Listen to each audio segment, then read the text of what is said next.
नमस्कार। आपका बात 25 में स्वागत है। और बात 25 में हम बात एक बार फिर से कर लेते हैं हमारे जाने माने पुरोधा पत्रकार और टेलीविज़न के एंकर श्रीमान रवीश कुमार के बारे में।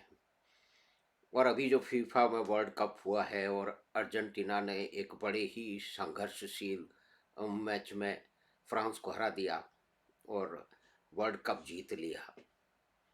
तो उस पे ये जो हमारे श्रीमान रवीश कुमार जी हैं, उसने भी इस मैच को भी एक एजेंडा में इस्तेमाल कर लिया है। मतलब दुनिया के किसी भी हिस्से में, किसी भी प्रेस में, किसी भी पत्र पत्रिकाओं में कोई भी एंकर इस तरह का महान काम नहीं कर सकता। लेकिन ये देखिए किस विचारधारा से आते हैं, किस विचारधारा का प्रतिपादन करते हैं। और इनका जो पुराना चैनल था जहाँ से इन्होंने नाम और दाम और प्रसिद्धि पाई, एनडीटीवी वो भी एक विचारधारा का प्रसार ही करता था और सीधी सीधी बोले तो वामपंथी विचारधारा करता था। और इनका प्रभाव बहुत सारे संस्थानों पे आज भी हैं, आज भी लोग बैठे हुए हैं। तो ये उसका एक अंग है, उसका एक प्रतीक है। और वो सब लोग उछल उछल के कह रहे हैं कि हम रवीश कुमार को सुनेंगे और आप भी सुनिए। यानी कि 30 लाख करीब है। तो चलिए ठीक है, 10-12 साल से रहे हैं, एक तो जाने माने पत्रकार रहे हैं और एक विशेष किस्म की एजेंडाबाजी करते हैं। तो एक एजेंडाबाजी करने वाले को पत्रकार कैसे माना जा सकता है? यानी कि आप, ये भी एक लफाजी बहुत बड़ी किस्म की है कि हम सरकार की विरोध करते हैं, सरकार से सवाल पूछते हैं। तो भाई, ये कौन से नियम में लिखा है पत्रकारिता के, कोई बताए तो सही। कौन से नियम ने लिखा है पत्रकारिता के, किस विद्वान ने कहा है रवीश कुमार के अलावा या उनके कुछ चंगू मंगू साथियों के अलावा कि हम सवाल पूछना पत्रकार का धर्म होता है? भाई, पत्रकार का धर्म किसी घटना की विवेचना करके, उस पर अनुसंधान करके, उसको बैलेंस तरीके से जनता के सामने सूचना रखने का होता है और उसकी मीमांसा करने का भी होता है। लेकिन इसमें अगर झूठ बोला जाए, इसमें राजनीतिक जो है तरफदारियां की जाएंगी, जैसा कि ये महाशय और इनके साथी बहुत लंबे समय से करते रहे हैं, तो ये जो भी कुछ करते हैं तो वो राजनीति ही तो है। और ये तो अकेले तो व्यक्ति है नहीं। ये जिस तबके से आते हैं, जिस वामपंथी तबके से आते हैं, वहाँ के अधिकतर लोग, जो मुखर लोग हैं, जो उनके दादा लोग हैं, वो हर शहर में, हर यूनिवर्सिटी में, हर कॉलेज में, हर ड्रामे में, हर सिनेमा में, हर एडवर्टाइजिंग में यही करते हैं। तो कोई नई बात तो है नहीं। ये उनके एक मुख्य झंडा बरदार हैं, महामंडलेश्वर है और बहुत सारे कई हैं। तो इन्होंने एक पत्र लिख दिया है श्रीमान मैसी को, जो अर्जेंटीना की टीम, फुटबॉल टीम के कैप्टन हैं। भाई, चिट्ठी तो लिखी जा सकती है, लेकिन श्रीमान रवीश कुमार के चिट्ठी लिखने का बहुत पुराना शौक है। और ये प्रधानमंत्री वगैरह को चिट्ठी लिखते रहे, पहले नहीं लिखी, लेकिन वो मोदी जी से कुछ विशेष उनको है, वो देख नहीं सकते उनको भी, प्रजातंत्र की ये बातें करते हैं। भाई, मोदी जी भी तो प्रजातंत्र में चुनाव जीत के आए हैं। अगर जनता जनता नहीं चाहेगी तो हार जाएंगे। सिर्फ रवीश कुमार के और उनके साथियों और वामपंथियों के एजेंडा करने और नाराबाजी से थोड़ी जीतेंगे। अगर उनमें दम है तो डेफिनेटली हरा दे। तो वो हार जाएंगे, घर चले जाएंगे और ये लोग आ जाए, दोबारा आ जाए, इनके साथी आ जाए। तो साहब, किसी भी दुनिया के किसी भी मीडिया में या कि पत्रकार में, जमात में, ये इस तरह का विशेष जो है अनुष्ठान, ये नहीं हो सकता है। सिर्फ भारत में ही शामिल है, संभव है। और ये रवीश कुमार द्वारा और उनके साथियों द्वारा ये संभव है। और रवीश कुमार जिन कर दिया, अब उनके चेले चांटे पंखा समुदाय इसको ले उड़ेगा और उसके अंदर जो है ना, वो वाह वाह करेगा और तालियां बजाएगा और पछाड़ खा खा करके इस पे खुश होगा। तो अब उस महान पत्र को पढ़ा जाए, जो कि श्रीमान रवीश कुमार पांडे ने मैसी को लिखा है। तो अ, अब पढ़ लेते हैं साहब। हाँ। प्रिय मैसी, भारत में आपके खेल की बड़ी धूम है। अर्जेंटीना की जीत से सभी खुश हैं। यहाँ तक कि पक्ष और विपक्ष दोनों खेमे के नेता आपका फोटो लगा के बधाई दे रहे हैं। कम से कम अ, इन सभी को शुक्रिया कह दें ताकि ये ना लगे कि ये लोग आपको नहीं जानते। तो क्या ये लोग यानी कि मेसी हैं, ये रवीश कुमार को जानते हैं? वैसे आपको बधाई देने का हक पूरी दुनिया को है। यानी कि पहली लाइन, दूसरी लाइन और इस लाइन में क्या तारतम्य है? मतलब पहले तो कुछ और कह रहा है ये आदमी, उसके बाद में कुछ और कह रहा है, अभी कमाल की बात है। और फिर आगे देखिए कि ज़रूरी नहीं है कि जो बचपन में आपके साथ फुटबॉल खेला होगा, वही बधाई देगा। अच्छा साहब, ये नई बात शायद बता रहे हैं आप। बाकी आप हैं जानदार खिलाड़ी। अच्छा, ये भी अच्छी सूचना दी है इन्होंने। आपका बड़ा नाम है। अच्छा जी। भारत में चुनाव खत्म हो गए, अब आप देखिए चुनाव आ गए। भाई मेसी को भारत के चुनाव से क्या मतलब है? यानी कि ये तो एक इस्तेमाल कर रहा है ना, ये आदमी किसी भी कोई मौका नहीं छोड़ता है भारत के बारे में पिरी पिरी आवाज में कुछ अंट शंट बोलने का, भारत के प्रजातंत्र को गाली गलौज करने का, उसमें झूठ बोलने का, उसमें झूठी कहानियां सुनाने का, उनका निर्माण करने का और उस पर अंड बंड बोलने का। वरना हमारे नेता आपकी टीम की जर्सी पहन के वोट मांग रहे होते। बड़ी बात है। यानी क्या चुनाव ले आया? इस आदमी ने कभी ये प्रोग्राम नहीं किया कि हर साल इत चुनाव देश में क्यों होते हैं। उसका कोई कारण होगा ना।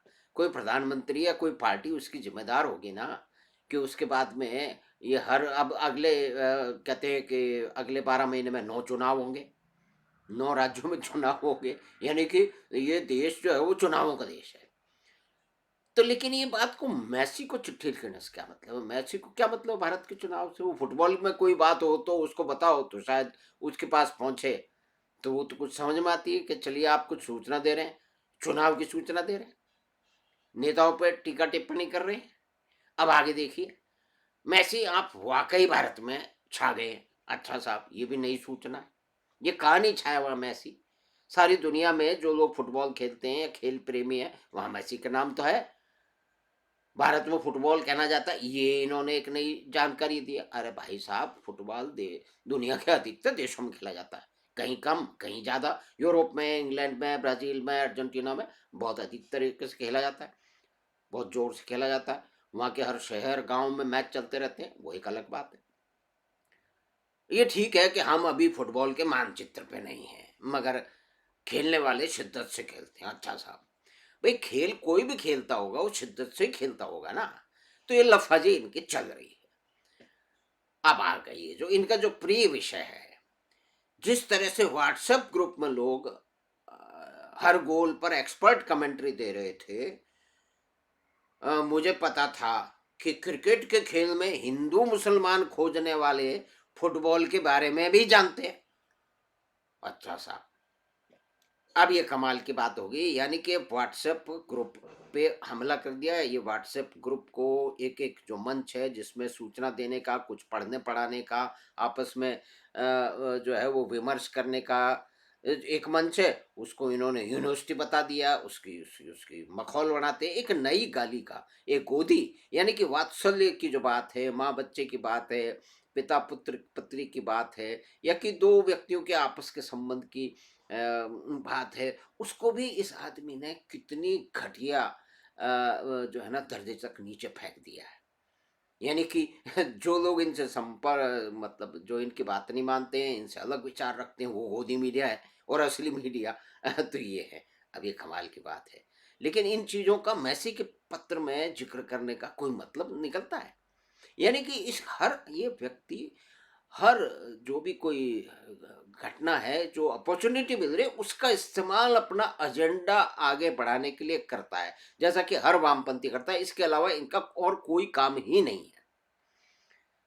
अब आगे लिखते हैं कि जब तक विश्व कप चल रहा है, मारे घबराहट के व्हाट्सएप ग्रुप ने झांकना मुश्किल हो गया। क्यों साहब, क्यों मुश्किल हो गया? अचानक कोई गेंद की जगह ज्ञान तो कोई ज्ञान की जगह गेंद ठेल रहा है। यानी कि ज्ञान तो सिर्फ इन्हीं के पास है, कोई दूसरा आदमी गेंद की जगह ज्ञान और ज्ञान की जगह गेंद तो ठेल ही नहीं सकता। ये जैसे इस फुटबॉल में चिट्ठी के अंदर जो है ना एजेंडा चला रहे हैं, वैसा कोई रवीश कुमार और उसके साथी ही कर सकते हैं ना। तो इसमें कौन सी नई बात होगी। अब ये इस तरह की बातों से मेसी को लिखने का क्या मतलब है? यानी कि इस घटना का, इस जीत का, इस फुटबॉल का और मेसी के नाम से चिट्ठी लिखने के नाम पर भी ये आदमी, ये दुष्ट आदमी एक एजेंडा चला रहा है और इस आदमी को बहुत बड़ा कोई पत्रकार माना जाता है। बहुत सारे जो युवा व्यक्ति हैं, जो पत्रकार बनना चाहते हैं, उनका ये व्यक्ति आदर्श है। तो उनको भी सोचना चाहिए, इस पत्र को पढ़ना चाहिए और भाषा जो समझते हैं, सीखते हैं और भाषाओं पे कई ज्ञान देते रहते हैं, उनको भी ये पढ़ना चाहिए कि ये आदमी आखिर कहना क्या चाहता है। व्हाट्सएप यूनिवर्सिटी में जिस तरह से फुटबॉल का मैच हुआ, अब व्हाट्सएप की घटना आ गई, अब व्हाट्सएप यूनिवर्सिटी आ गई, यानी कि कमाल की बात है। वो भी कहेगा कि भाई व्हाट्सएप यूनिवर्सिटी क्या होती है, क्योंकि ये चलन और ये गाली ये इसी आदमी ने इजाद की है और इसके साथी और बल्कि दूसरे बहुत बहुत साथी उसका इस्तेमाल करते हैं। मुझे उम्मीद है कि अगले विश्व कप से पहले हम विश्व कप जीत लेंगे। भाई तैयारी तो है नहीं, जीत लेंगे। ये क्या कर रहा है आदमी, ये फिर ये कमेंट कर रहा है, चलिए कमेंट करें, लेकिन किस परिप्रेक्ष्य में, किस घटना का इस्तेमाल करके, किसको उस तरह से निचोड़ करके ये जो है ना अपने एजेंडाबाजी करा रखा है। अब आप देखिए इतिहास को ले आए, हम व्हाट्सएप यूनिवर्सिटी में रातों रात इतिहास बदल देते हैं, तो विश्व कप जीतना कोई बात नहीं है। यानी कि एक ये कह रहा है कि व्हाट्सएप यूनिवर्सिटी के लोग आपस में करके जीत लेंगे। कमाल की बात है, मतलब कोई सिर ना पैर, एक लाइन का दूसरी लाइन से मतलब नहीं है, शुरुआत कहीं और से हो रही है। इसमें दुनिया भर के जो उसके जो जुमलेबाजी है उसका इस्तेमाल हो रहा है, जिससे मेसी को तो पत्र लिखने का तो ये सिर्फ एक बहाना है। इसका निशाना कहाँ है हमको मालूम है।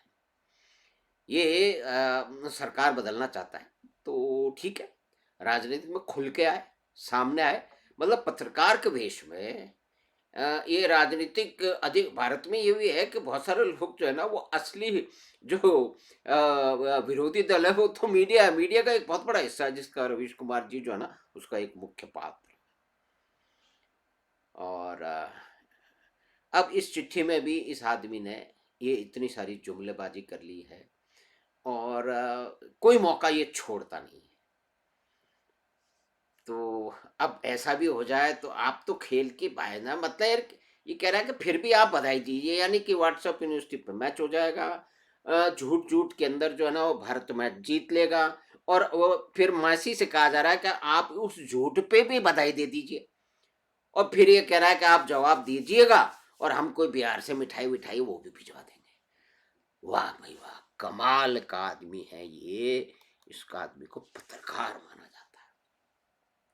ये महाकुंठित बड़बोला धूर्ताचार्य रवीश पांडे है, जिसने अपनी लफाजी में फुटबॉल और मैसी को भी नहीं छोड़ा है। और उसके साथ में अपने द्वारा जो गढ़े गए जो महा घटिया उत्पादन है, जैसे गोदी मीडिया और व्हाट्सएप, वो भी ठूंस दिए हैं इसने। तो ये कमाल की बात है, क्योंकि जैसा कि हमने पहले इस बारे में बातचीत की कि दुनिया में कहीं भी ऐसा नहीं होगा, लेकिन भारत विचित्र लोगों का देश है, जिसमें इस तरह के पत्रकार भी हैं जो कि राजनीति करते हैं, तो खुल के करनी चाहिए। लेकिन ये देखिए कि एक फुटबॉल को और मेसी को का भी इस्तेमाल हुआ है अपने कुत्सित एजेंडे के लिए।